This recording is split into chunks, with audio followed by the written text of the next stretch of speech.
Hi, it's Wendy from Wendy's Way, and I'm here today to show you how to use the DecoArt Stained Glass Paint Liquid Leading.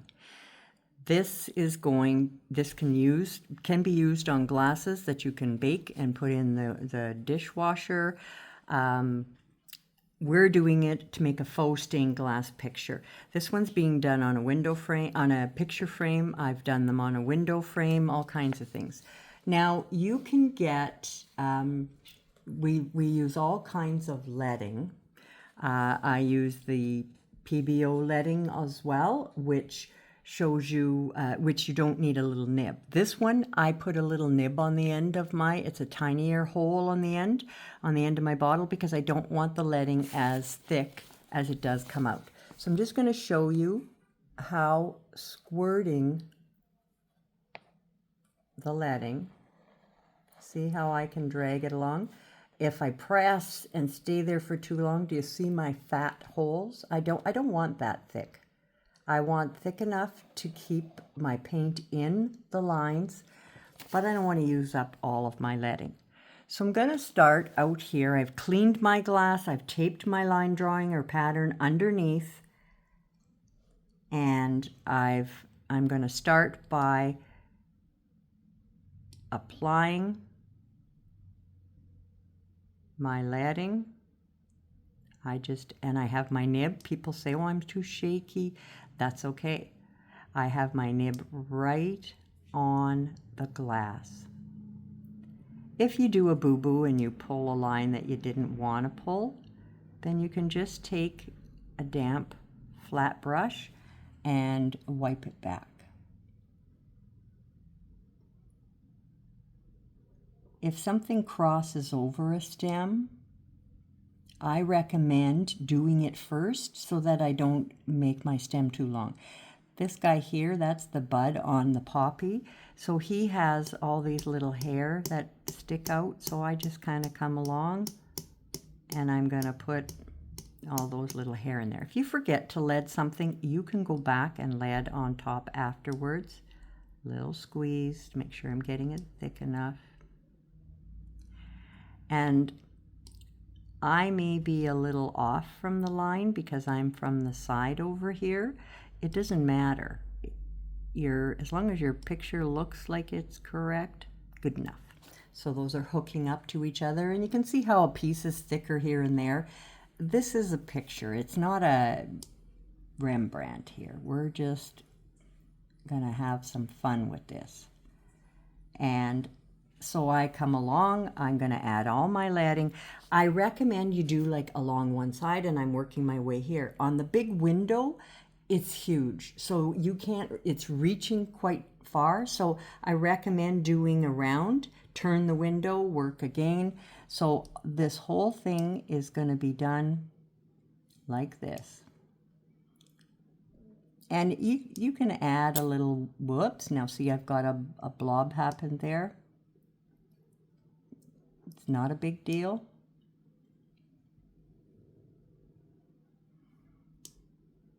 Come along and add a little wiggle here and there because these are flower petals.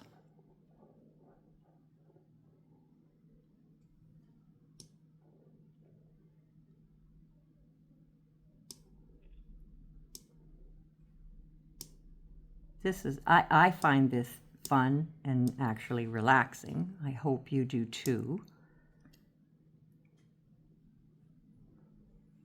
And we like to do different things, so if this is something you haven't done before, you'll have a lot of fun with it. And the new paint that we're going to use on it is transparent. See those little blubs? I've got air bubbles in there. So what I mean, I'm going to get a flat so I can show you what I mean about taking it out. So I have a damp flat brush. So I can come in here. Do you see how I push that along? Wash my brush.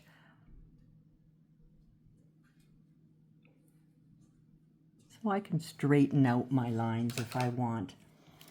You can use a zero round as well, I think it would work.